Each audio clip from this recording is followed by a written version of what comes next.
You're watching ABC7 News at 7. I don't need a scientist or a PhD after my name to tell you that every time that we have big discharges out of Lake Okeechobee, within 10 days, we usually have a big red tide bloom. The scourge of red tide to our south, where algae-infested water from Lake Okeechobee mixes with the Gulf. Are they connected?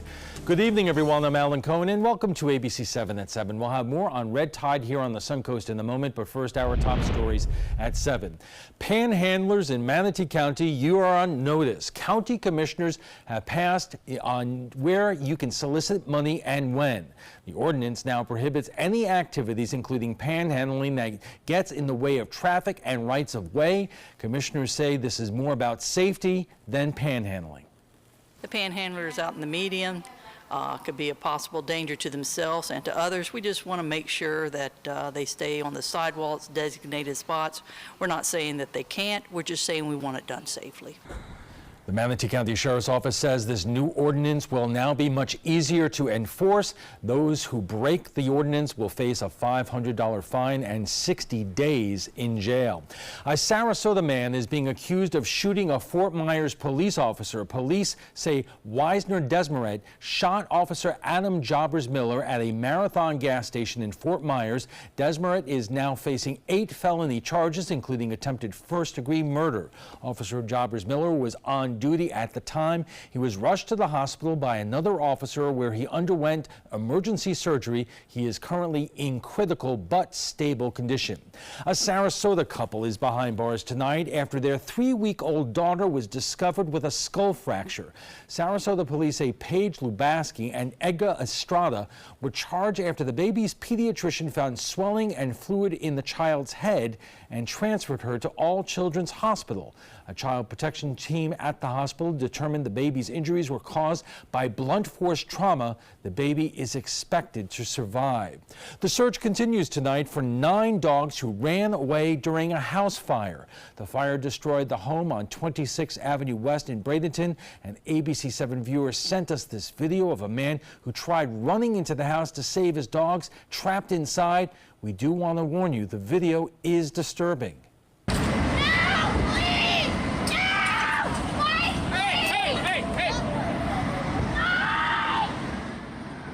19 dogs were in that home. Firefighters say 2 of the dogs died and 8 others have been found safe. The people in the home were able to escape unharmed. The cause of the fire is still under investigation. Northport is looking for a new city clerk. Deputy City Clerk Patsy Atkins will serve her last day next month after 15 years on the job. In a statement, Atkins says the part-time job is very demanding and it is just time in her life to slow down. Northport City Manager Peter Lear says they wish her luck in all her future endeavors and appreciate her time serving the commission and the city. Feeling lucky? Try buying a Mega Millions ticket today. The jackpot is already the 5th largest total in the game's history, at least $500 million. You have until 10 o'clock tonight to get your ticket. The drawing is at 11. If you win, you could walk away with a cash lump sum of nearly $300 million. And Bob, if I'm not here today, you know why. Yeah, I got to pick one of those tickets up, Alan. That's a lot of money. I'd give you a little bit, you know, maybe $1 million. It's not bad, 500. Well, thanks. Yeah, that's pretty good.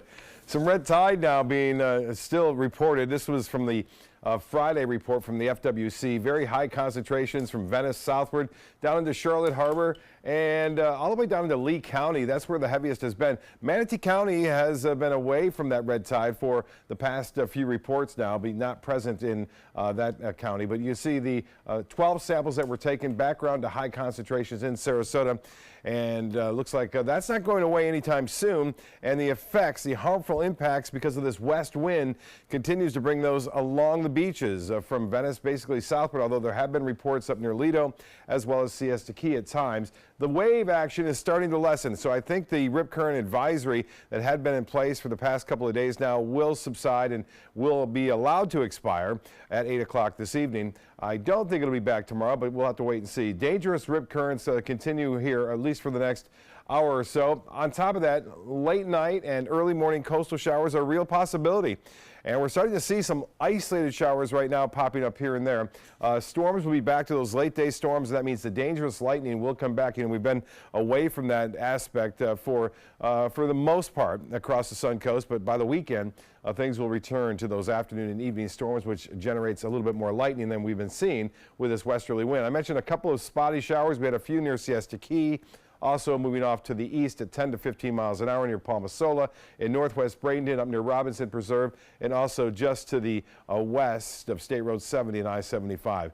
And mysuncoast.com, you want to go there to download the latest weather app and get information on weather if you missed on air at 4, 5, 6, or 7. I don't know how you could, but if you did, you can pick it up there at mysuncoast.com and download the news and weather app. Alan? Thanks, Bob. 7 Florida counties are in a state of emergency. Another blue-green algae bloom plagues Lake Okeechobee. But does the red tide along southwest Florida coast deserve the same attention? And is there a connection between the two? ABC7's Adam Cellini spoke to those who fear there could be.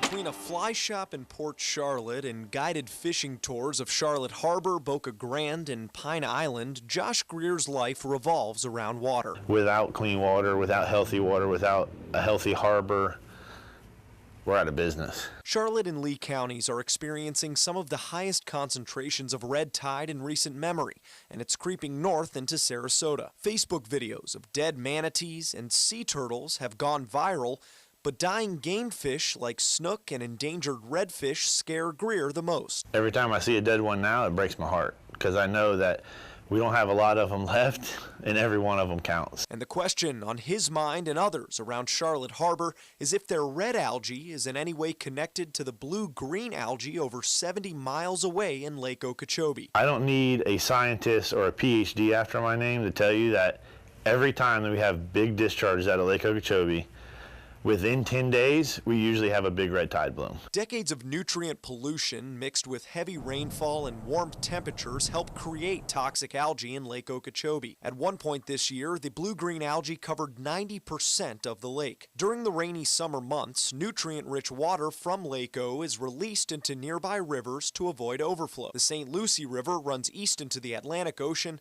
and the Caloosahatchee River runs west, emptying just south of Charlotte Harbor. We're getting water temperatures in the low 90s every day almost now, right here at this location.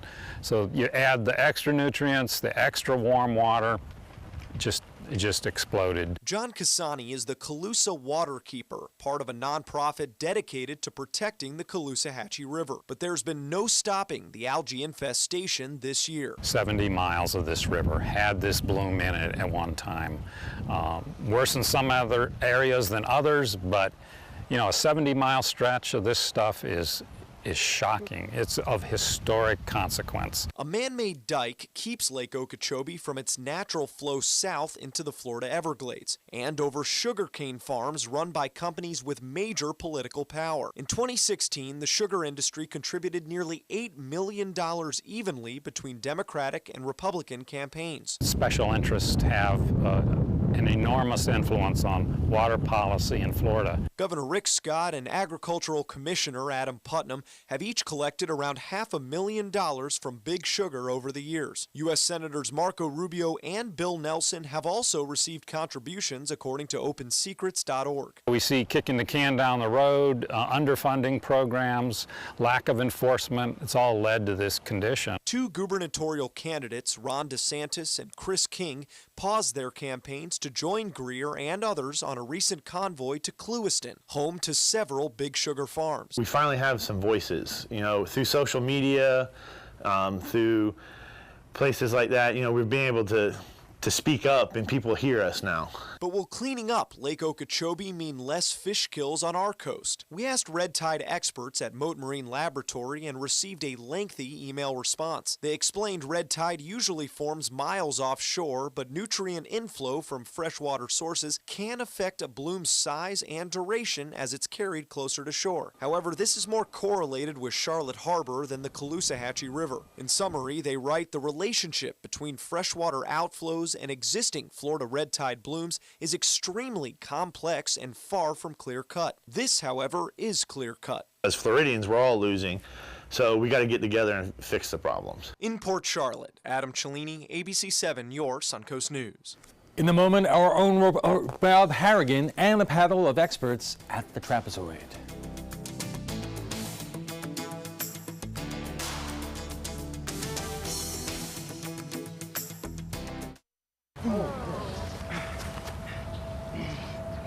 I'll be right back.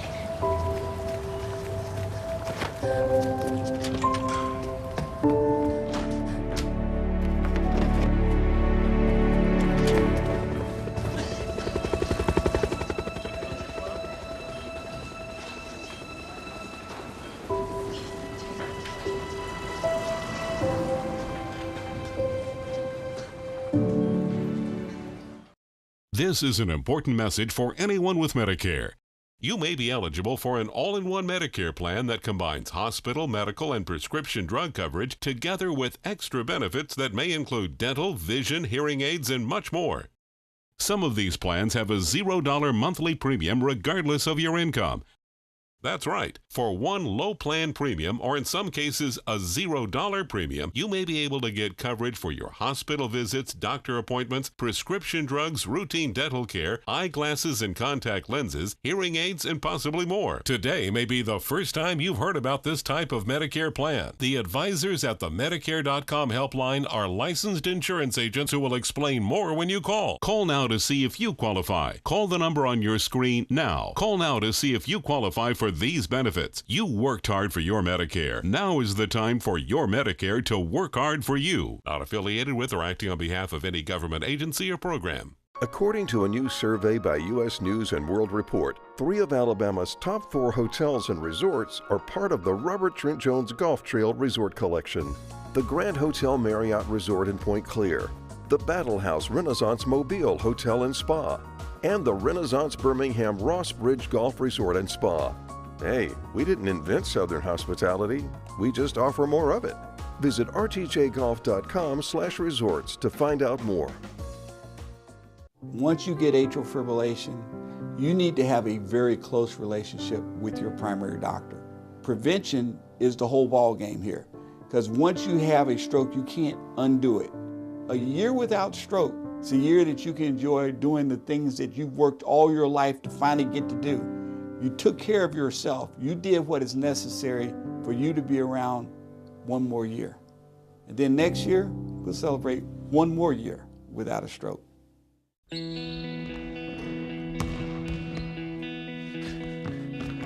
I just need a second. Is your weight holding you back and affecting your health? Did you see this? Your cousin had a heart attack. Really? Excess weight or obesity can be serious, but you can do something about it. Visit yourweightmatters.org. Download the free toolkit to prepare you to speak with a healthcare provider. Your weight does matter. Accept the challenge and take charge today. Visit yourweightmatters.org. Welcome back. It's that time of year when our idyllic beaches are stained red. That is red tide, dead fish, turtles, and other sea life, skin rashes, breathing problems for some, and lots of questions, especially when there are sewage spills. And is it connected or not? The Tampa Bay Times calls it the sliming of Florida River, noxious green algae fed by discharges from Lake Okeechobee polluting the Caloosahatchee River. Are they somehow connected? Joining us for more are ABC7 Chief Meteorologist Bob Harrigan, Larry Stoltz, President of Sarasota Baywatch, and Sandy Gilbert, CEO of START. And let me start with you, because you heard the quote from Moat basically saying that in summary, the relationship between freshwater outflows and existing Florida red tide blooms is extremely complex and far from clear cut. Do you agree? From their standpoint, I agree, because as a scientist, they're looking at all kinds of technical data. I'm looking at results. I'm looking at what causes what and trying to make a difference.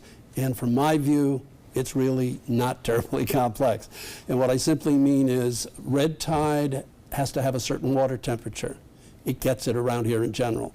Red tide has to get a certain salinity. It generally falls within that range around here.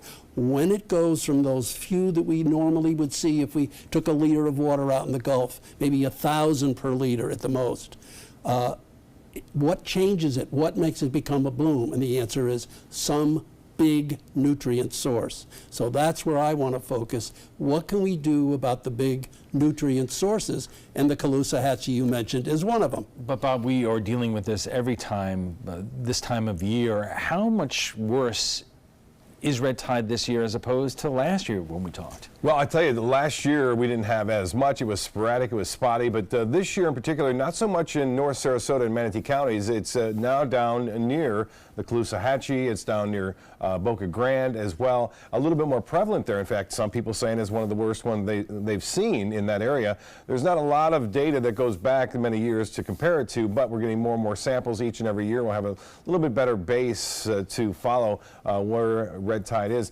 And the red tide typically fall and winter is when it peaks and is usually strongest. So it's a little unusual to get it now, but it does need the warm water, obviously, and sunlight helps. And it's interesting, this particular, I've been reading up on a little bit, this particular bloom, and the cells actually can eat 12 different things. I mean, it's voracious in their appetite, and they move to where the source is. You know, Larry, we talked about, I believe it was last year or maybe the year before, when there was a sewage spill in St. Petersburg, and there was concern that it flowed down here and it made the red tide worse. Scientists are always reluctant to go there, but the rest of us somehow see 1 and 1 equals 2. Well, there are a lot of variables, and there is some complexity, but if you talk to the old working watermen, there is, in their minds, a pretty clear correlation between increased nutrient flow either from stormwater runoff during the wet season or from sewage spills or big outflows from Lake Okeechobee, and that provides nutrients that then helps draw the red tide in from the Gulf of Mexico into the bays. Okay. Our conversation on red tide continues right after we get a check on our first alert forecast with Chief Meteorologist Bob Harrigan. Bob. And then looking up in the sky as well, we had a meteor sighting last night. That's right. It looks as though it might have been the Delta Aquariids peak. It peaks actually July 27th to the 30th, but you can have them outside that frame too. It was a pretty bright green kind of a meteor that moved through the sky, low in the sky too. It moved from the southeast to the northwest and then was seen for about 2 to 6 seconds from about 20 different reports that I'm getting on my social media. Casey Key webcam showing high surf throughout the day today. This is a review since around 2 o'clock, but notice the last few frames here. The sea state's starting to calm down a bit, so we're not getting that piling of the water into the area beaches as much, and that means more than likely the rip current advisories that have been in place for the past several days now will expire for us on Wednesday. Heavy storms inland pushing to the east. That'll be again the case tomorrow, but we will still see some showers and storms along the immediate coast, especially after midnight tonight and then throughout the mid to late morning along the coast. Inland storms favor late in the day, but we have had a few spotty showers popping up here and there. Don't be too surprised by a brief shower moving through, especially now near Oneiko and also near Northwest Braden, although it's ending there, heading off toward Terracea. And to the south, we've had a few showers near Siesta Key, but nothing to be too concerned about. No cancellation of any outdoor activities. There hasn't been a whole lot of lightning, but the lightning will be back with us more so on Friday, Saturday, and Sunday as we start to see a return of the storms moving from inland areas back toward the west coast due to the repositioning of a high-pressure ridge, which has been kind of kicked down to our south as of late.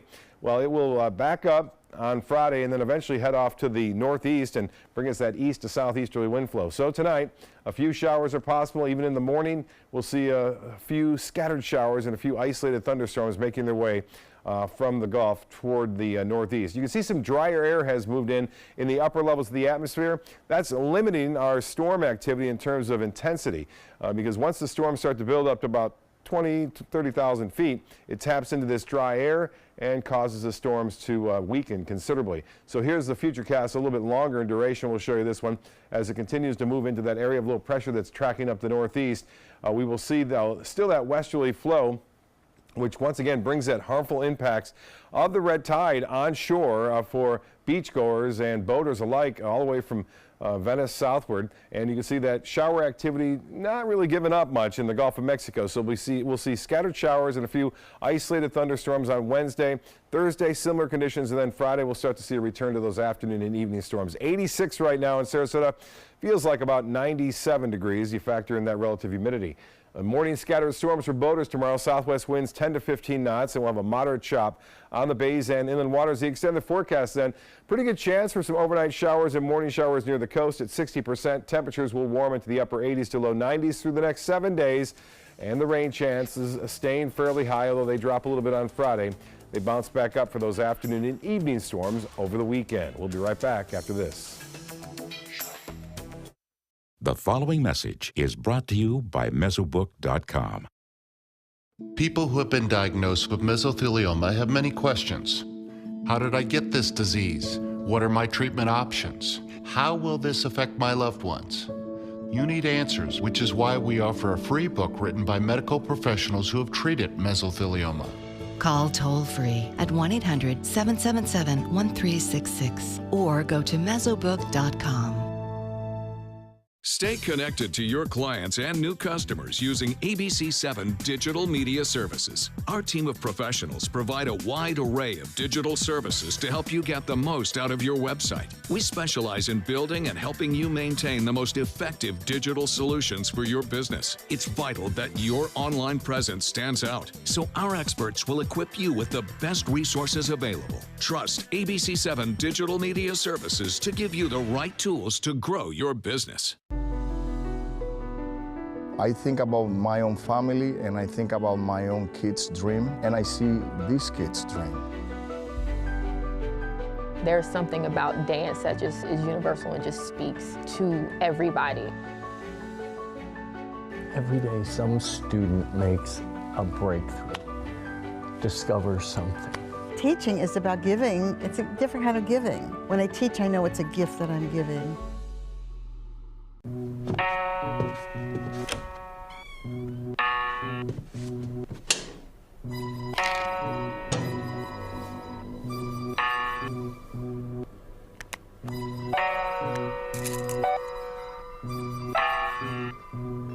Who else has been taking your prescriptions? Keep your medicine and your family safe and secure.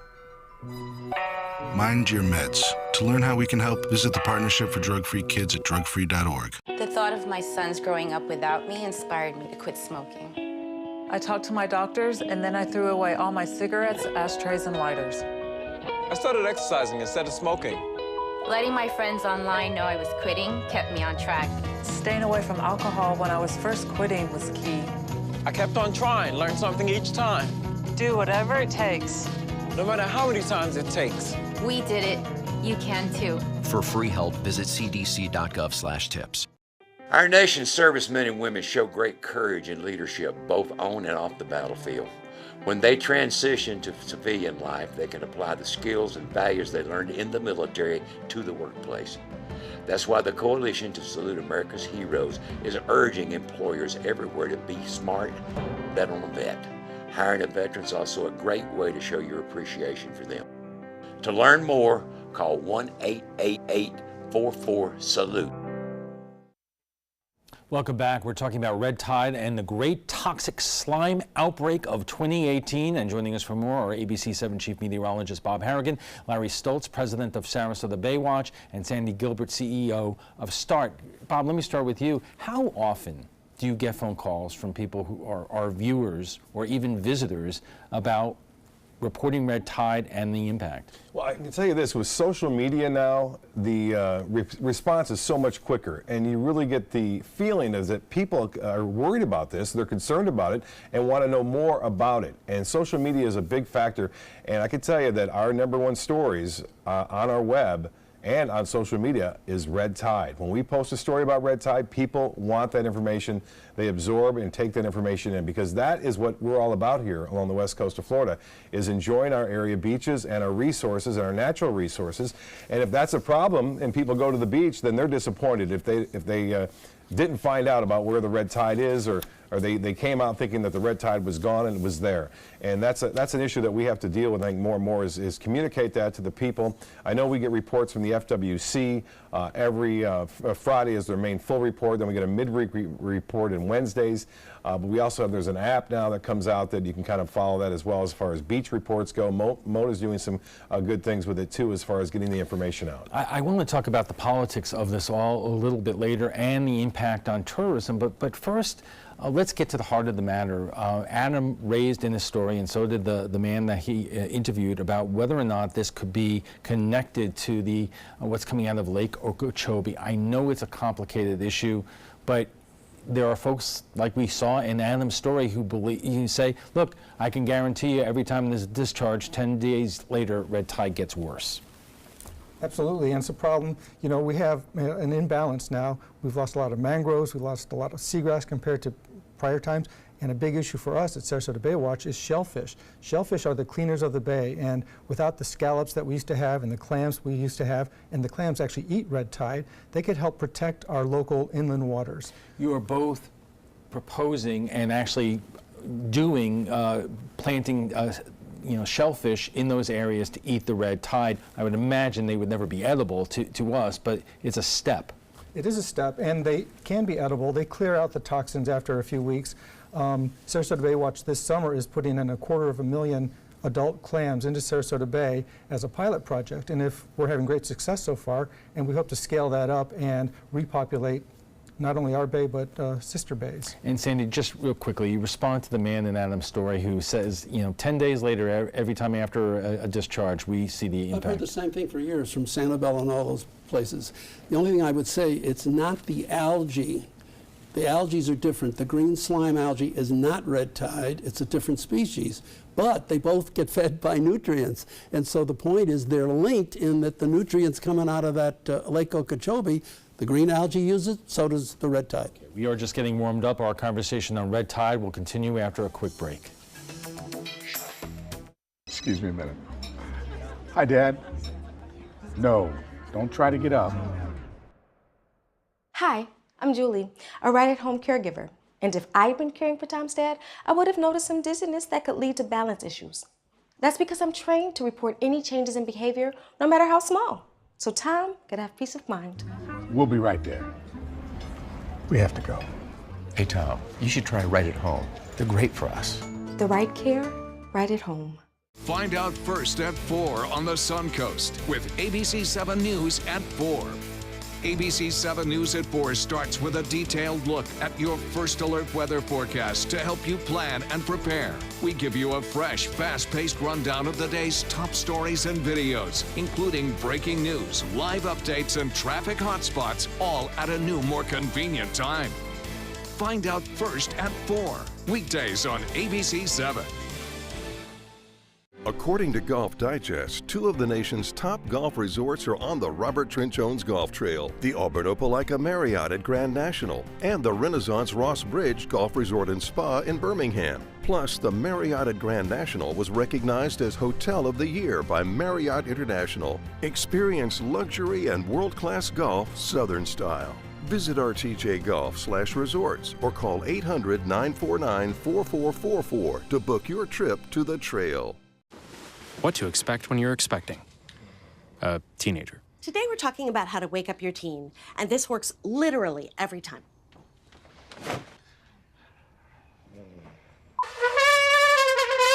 Good kisses. Good kisses. You heard how loud I heard. It wasn't you. Yeah. It was the... Is that bacon? You don't have to know it all to be a perfect parent. Thousands of teens in foster care will love you just the same. Every child follows a path in life. For many, that path will lead them to a door that gives them a place to grow, to learn, to belong, a place to forge their future. Because while many doors open, these doors transform. They did for us. Support your local Boys and Girls Clubs. Great futures start here. When it comes to drinking, what do you think moderation is? The U.S. Dietary Guidelines define moderation as up to 1 drink a day for women and up to 2 drinks a day for men. So what's a drink? The guidelines say a drink equals 12 ounces of beer, 5 ounces of wine, or a cocktail with 1.5 ounces of distilled spirits. Each contains the same amount of alcohol. Like to learn more? Visit drinkinmoderation.org. That is a pretty good breakfast. You're not even eating. Not hungry. No? Why not? What's up? Kath and I knew that Jenny'd been partying a bit. Found out she tried heroin.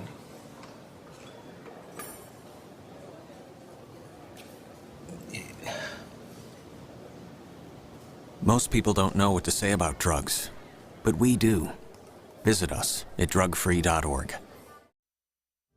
You're watching ABC7 News at 7:30.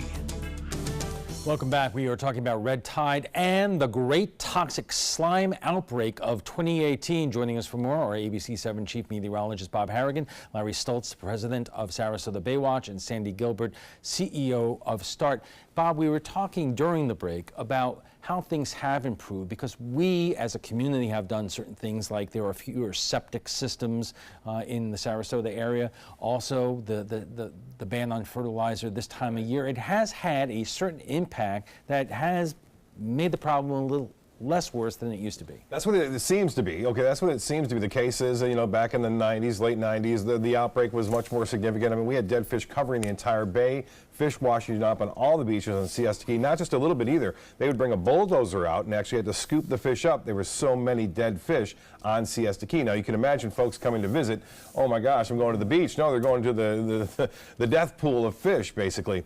So the restrictions that are put on fertilizers, great thing. I think that's the key of at least controlling it somewhat and not allowing it to spread as rapidly as we've seen is, you know, taking care of what we put in the Gulf of Mexico. This is the most valuable resource we have, obviously, and if you put junk in, it can cause a lot of problems. And Larry, look, our local economy is at stake here. I would imagine that this can have a huge impact on tourism, and people are very sensitive to that.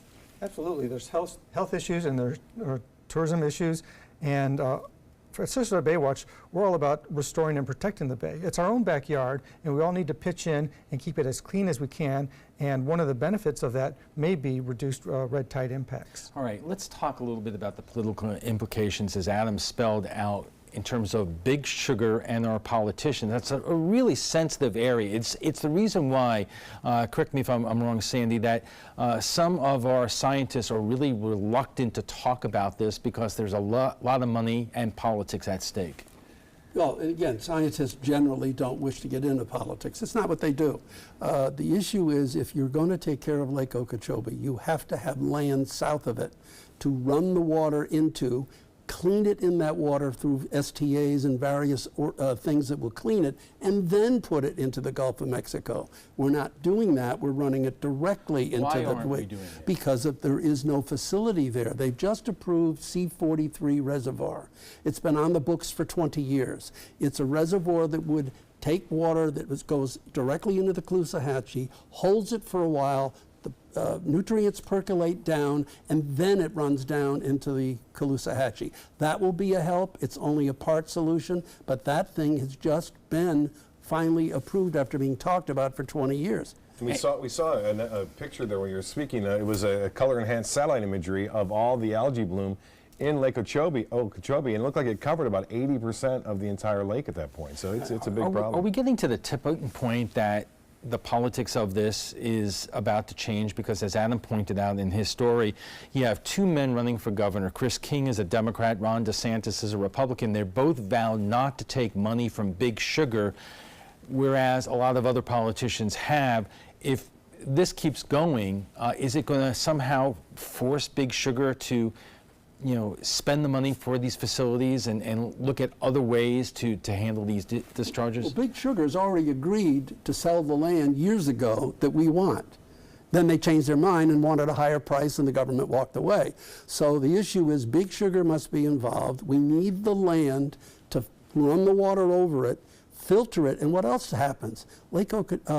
The Everglades are starving for water. And the reason they don't get any water, because all the water that would run out of Lake Okeechobee doesn't meet the specs, it would pollute the Everglades. So you run it over this reservoir area and these stormwater treatments area. You keep the nutrients out of our rivers, and you re-aquify the Everglades. It's a win-win, but it's millions and millions of dollars, and there's reluctance.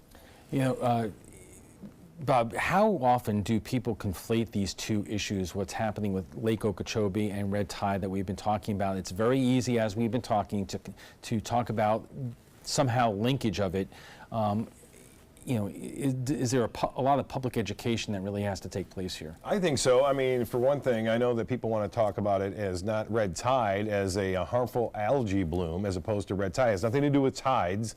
And it's red in color, certainly it is, but education is the key, I think. You know, even I learned a little bit just studying up on this, is that these things are voracious as far as eating. I mean, they have 12 different sources of food, and they can eat in the bottom, the middle of the water column, or the top of the water column. They're very active in what they do, and so it's going to be hard to control. You can't get rid of them altogether. I think that's the point. I think the important point is that we have to stop polluting and adding nutrients for these things to grow and become bigger blooms. And I think it's also worthwhile pointing out that it's not just a simple correlation. There are a lot of complexities, and we now have some federal money. You know, Congressman Buchanan has $8 million just brought in earlier this month to specifically study this issue. And so that will help as well. I'm sure there'll be an educational component, there'll be a research component, and then there'll be some remediation components, I'm sure, that come out of that. What do we have to do better in terms of being able to communicate to the public where red tide is on a daily basis and what areas to avoid? I think we have to talk about the whole health of the bay. One of the problems I have with START is raising money. When red tide's here, they all call, they're all interested, they can't do enough. Red tide's not always here. It goes away, now there's no reason to take care of the bay. We have everyday reasons. Red tide's the cancer. There are many other things like seagrass and other types of things that less nutrients make it a better bay for all of us. People don't know that. They only know about the cancer, red tide, and then they're interested. When it goes away, they go back to their life. We need to communicate that. And to your point of getting the red tide out, we know we have our mysuncoast.com. We write the articles when they come out. We kind of put them up and put them in a little bit more readable form. And we also, I noticed this past weekend, I put it on our weather app, you know, and our weather app, I put out a little, and it was the most hit story on the weather app all weekend long. Not the weather, but that particular story, which showed the last report from the FWC. So just letting people know on a daily basis about the red tide. I think a little bit more updates on the red tide instead of just bi-weekly and at the end of the week. And when we're talking about the green slime from Lake Okeechobee, I can't remember a period of time when there's been more reporting about it. You are seeing stories from around the state. As I mentioned, the Tampa Bay Times just wrote a big column, The Sliming of Florida. As I said, they are calling it the Great Toxic Slime Outbreak of 2018. This is unusual. Well, it impacts tourism, certainly, but there's also local commerce. With red tide particularly so bad down in the Boca Grande area, the commercial aquaculturists, the clam farmers down there, are not allowed to harvest their crop. And so I know some clam farmers who have gone to Georgia to build houses because they can't work the agricultural leases that they have. And it's a matter of health and safety, and we talked about the impacts in terms of you know, eyes and breathing, but also a local man died recently by eating shellfish that local shellfish that he should have stayed away from. That wasn't red tide, I believe. It was a bacterium. Right. But what does bacterium feed on? It's back to the nutrients. It was just another species of something that was bad because the water wasn't clean enough. That's the water's clean, you're not going to get bacteria from an oyster. Right. The one thing we haven't seen recently, at least not reported, is, you know, unlike last year when there was that big sewage spill, we haven't really seen that. So when it comes to red tide, it's not easy to say this just happened, so this is now the correlation is not there. It's interesting to note that the Manatee County southward, mainly North Sarasota, there hasn't been a whole lot of red tide yet. The flow is put out, and they show kind of where the red tide is going to be moving from USF. They have a map that they put out as well, and I sometimes show that is where it's going to be moving. But the correlation between the sewage spill up in St. Pete was quite evident to me. I mean, like you said, you saw the sewage spill, you saw the red tide come up stronger, and even more so where that flow was going, right downstream into Manatee County and eventually Sarasota. I can tell you that you can eat fish that are caught as long as they're alive. You get the red tides on the outside of the fish, but it does have a big impact on commercial fishermen as well as guides that go out each and every day. They have to look for areas that there is no red tide because you don't want to be, fishing around bad dead fish. One of the big arguments from people is that, it couldn't have anything to do with comes off the land from nutrients because red tide starts out there. Well, they just did a report on the oil spill, following it up and not saying it has anything to do with red tide, but in the process they studied 15 areas of the Gulf, the one right near the oil spill and 14 others. Net, what did they find? It's all over the Gulf. Okay, we have to leave it there. We want to thank our guests, ABC7 Chief Meteorologist Bob Harrigan, Larry Stoltz, the President of Sarasota Baywatch, and Sandy Gilbert, CEO of START. When we return, we will have ABC7's business correspondent Richard Stern here to discuss how the numbers are looking on Wall Street.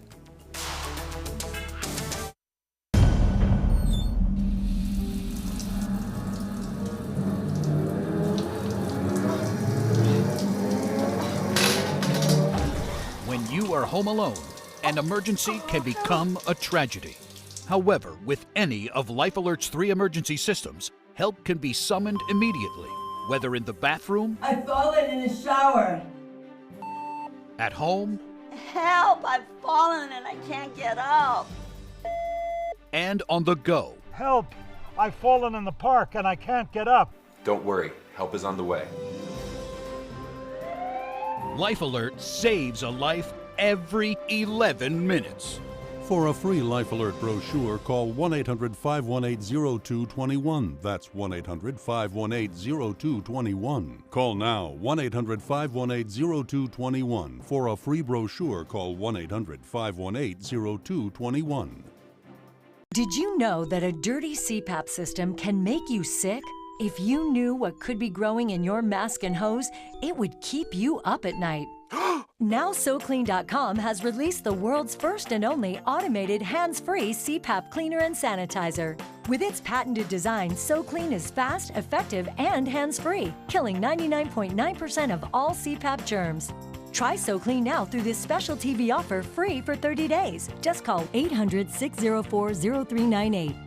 My health has improved. It's simple to use, and I'm not worried about infections. SoClean works on all CPAP machines and popular masks, destroying CPAP bacteria, viruses, and germs without the daily hassle of washing your system by hand. Just place your mask in, close the lid, and in just minutes, voila! Sanitized and ready to use. Try SoClean risk-free for 30 days. This is a limited time offer. Call now, 800-604-0398. Or visit SoClean.com today. This is your brain. This is drugs. This is your brain on drugs. Any questions? Yeah, I have questions. Prescription drugs aren't as bad as street drugs, right? Weed's legal, isn't it? Drinking is worse than smoking weed. Isn't it? Why is heroin so addictive? Molly just makes you feel happy. I have questions. Mom? Dad, did you ever try drugs? They're going to ask. Be ready. Go to drugfree.org. A message from Partnership for Drug-Free Kids. At Boys and Girls Clubs, it's not just about trying new things. Tanya, come here. Learning the right steps. 2, 3, 4. Or making contact. It's not just about exploring the future. It's about helping them build it. It's about making the connection. It's about proving every kid and teen who enters our doors has what it takes. Great futures start here. Welcome back. The quarterly earning reports are in. How is Wall Street looking and how much credit or blame does President Trump deserve? Here to explain all of that and more is ABC7's business correspondent Richard Stern. Good news? Very good news. Almost across the board. Earnings reports have been strong this week. is pretty extraordinary. 170 of the 500 stocks that make up the S&P 500 index are actually reporting earnings this week. That's more than 1/3 of all of the stocks in the S&P 500. So I don't know if it's officially earnings week, but I'm certainly calling it earnings week. And one of the big winners was Google? Google announced its earnings after the stock market closed last night. They were absolutely wildly past even the most wild expectations that most on Wall Street had. The stock was sharply higher, and looks like probably more to come. Now, one of the earnings reports that people were most interested in seeing was Harley-Davidson, because after all, President Trump went after that company, after the company announced that it was going to start manufacturing some of its products overseas to avoid the trade war, so to speak. So how did Harley-Davidson do? Well, you've done your homework, because yes, they certainly have been kind of the punching bag for the president, but believe it or not, they announced earnings today that came in well ahead of expectations. The stock is up 6% in one day. The president of the firm said, yes, we're opening a plant in Thailand, we have plants overseas, but he made the pledge that any Harley-Davidson product, bike that is made, I should say, that is purchased in the United States will be made in the United States. But what are we to take from the earnings report and the president's remarks? Obviously, has it not had an impact on its business? It has, but remember, when Wall Street has this weird way of doing things, it's all about expectations. It's not about reality. In other words, if a company last year had earnings of $2 per share for the quarter, but the expectation this year is $1.50 because they know things are going to be slower because of the tariff problems. And then they come in with earnings of $1.80. $1.80 is a lot more than $1.50. I grant you it's less than the $2 of a year ago, but it's a lot more than the expectation. That's exactly what Harley announced. Any sectors not doing that well at this point? Not specifically. I mean, the oil stocks have been a problem for a while, continue to be. Financial stocks are doing very well. The famous FANG stocks are doing very well. Amazon's going to announce its earnings after the close on Thursday, and that will certainly be interesting. But a whole slew of them, and the bulk of them, without question, are very, very solid. Okay, Richard Stern joins us every other Tuesday to discuss the wild world of Wall Street when we return our primetime headlines. But right now, let's get the final check on our first alert forecast with Chief Meteorologist Bob Harrigan. Bob. Back from the trapezoid, Alan. I'll tell you, we are looking at the Lakewood Ranch webcam showing a nice day today. Lots of sunshine, not much rain. Again, we were expecting a little bit more than happened. There are a few showers out there dancing across our skies. Don't be surprised to run into a brief shower. We won't see anything significant. There won't be much lightning, if there's any at all. Lightning along the East Coast, the storms have a chance to build a little higher, and there's a little bit more moisture along the East Coast. What we are looking at is one or two popping up in the Gulf throughout the evening hours, but most areas staying dry. Showers that are around will give you a brief wetting of the street, really. That'll be about it. And hard to find some puddles, but near Parrish, some rainfall, but that is weakening as it pushes to the east. I mentioned the bigger storms inland, a little bit more energy to deal with for the traverse across the central portion of the state. And then you can see the lightning generated there near Melbourne. Haven't had a lot today as far as lightning goes, but they'll be back. Those afternoon and evening thunderstorms producing the dangerous lightning over the weekend. A lot of folks will be outdoors, so keep that in mind. This is 5:30 in the morning. This is a rapid model, meaning that it gets put out every couple of hours or so. So it's showing some scattered storms around in the Gulf of Mexico and on land at 5:30 in the morning. With a little intensity there. The one's showing up fairly intense, but this was overdone last night too, so I would expect to see some storms in the morning, scattered about, pushing off to the northeast still with that southwest wind, and then that will continue on Thursday. By Friday, that wind starts to slacken as the high pressure moves right over the top of us, and then it eventually sets off the Carolina coast, bringing us that east to southeasterly wind, which will favor those afternoon and evening storms. One thing that's limiting the storms today is this dry air that's really been pushed into the west coast of Florida around that area of low pressure now over the southeast. The forecast calls for a lot of the moisture to get actually sucked up by that low and carried into the mid-Atlantic coast states and the northeast, where there are some flood watches in effect. For us, some scattered showers and storms along the coast in the morning and early afternoon, with most of the action inland later on in the day. Thursday, similar conditions. Friday, we see a transition day as a result of that high pressure ridge moving over the top of us and eventually positioning itself off the southeast coast. And it looks like it'll happen too and stay with us right through all of next week. So back to the afternoon and evening storms we go. 76 now with some rain near Orlando, 10 degrees warmer in Sarasota.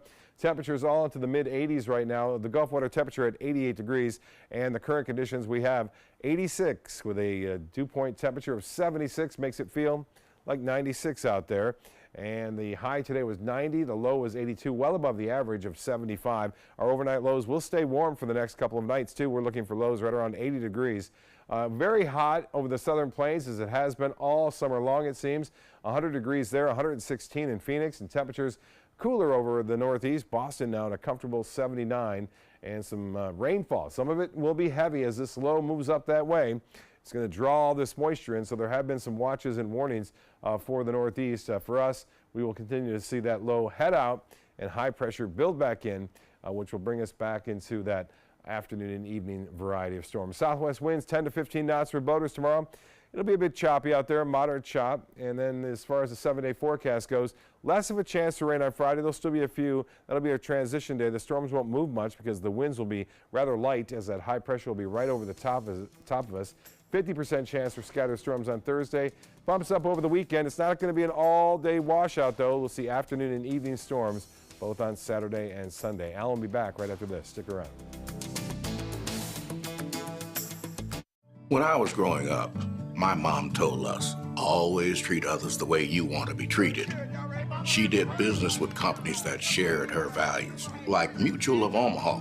She had a guaranteed whole life insurance policy through United of Omaha Life Insurance Company, a Mutual of Omaha company. When my mother passed away, her United of Omaha policy helped cover her funeral expenses and bills, and they had money on its way to us within 24 hours. United of Omaha is here to take care of you. When you call the number on your screen, we'll help find the right policy for you.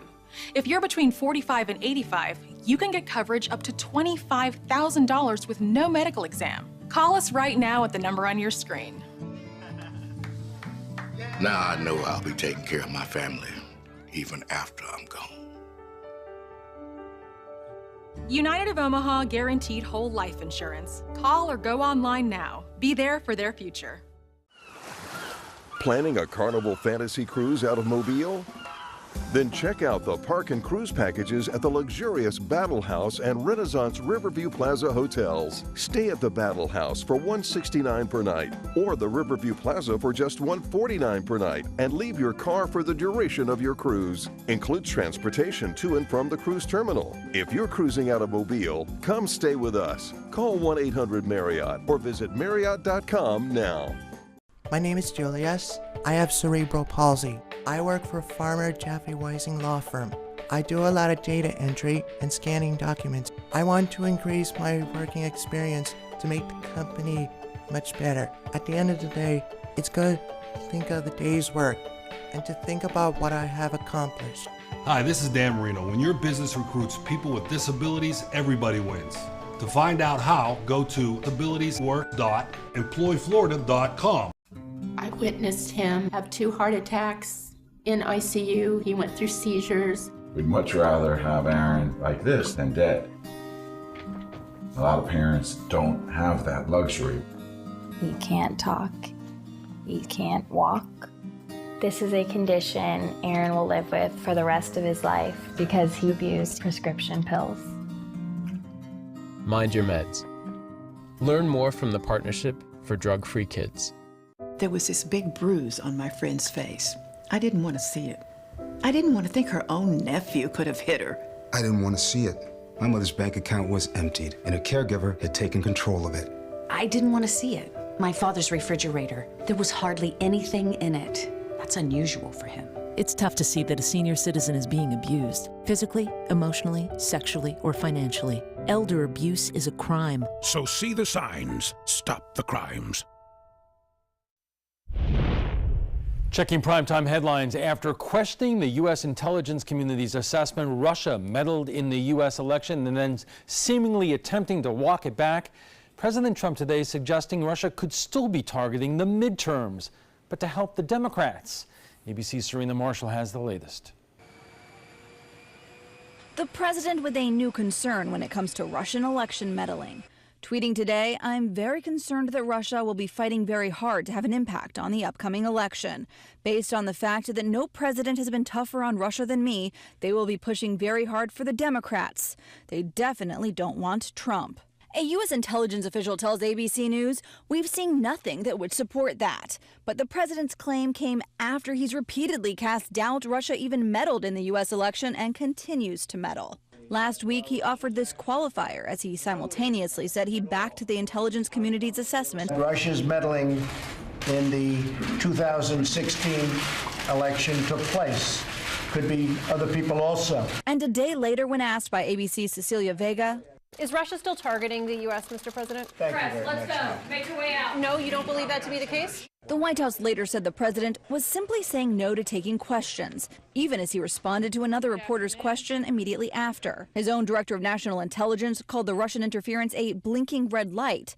And during the Aspen Security Summit, it's undeniable that the Russians are taking the lead on this. The earlier intelligence community assessment found the Russians' efforts were favoring Mr. Trump in 2016, and Putin himself, when asked directly last week if he had wanted to see Trump elected president, responded, "Да, я хотел, чтобы он выиграл." Yes, I did. Yes, I did. Because he talked about bringing the U.S.-Russia relationship back to normal. The tweet comes as the Senate has announced a series of hearings on Russia, and a new bipartisan Russia sanctions bill has been introduced. Serena Marshall, ABC News, Washington. House Speaker Paul Ryan is trying to downplay President Trump's threat to revoke the security clearances of some of his critics. White House Press Secretary Sarah Sanders said yesterday Trump is considering stripping a half-dozen former security officials of their security clearances. The former leaders served during the Bush and Obama administrations and have all been vocal critics of Trump. It's trolling people, honestly. This is something that's in the purview of the executive branch. I think some of these people have already lost their clearances. Some people keep their clearances. That's something that the executive branch deals with. It's not really in our purview. I think he's just trolling people. The list of former officials named by Sanders includes former FBI Director James Comey and former Deputy FBI Director Andrew McCabe, but both men have had their clearances revoked when Trump fired them. Sanders also singled out former CIA Director John Brennan, former Director of National Intelligence James Clapper, and former National Security Advisor Susan Rice, and former National Security Agency Director Michael Hayden. Ivanka Trump is shutting down her fashion company, the president's daughter, releasing a statement today saying she wants to focus her attention on Washington. Ivanka Trump's company has been the source of controversy. The first daughter has worn her brand's clothes to high-profile events, and its sales surged after President Trump took office. Critics say that means she has benefited financially from her White House connections. The scrutiny has left the business operating with limitations to reduce potential ethics violations. And that's all the time we have for this evening. I'm Alan Cohn. Thanks for joining us. Have a good night.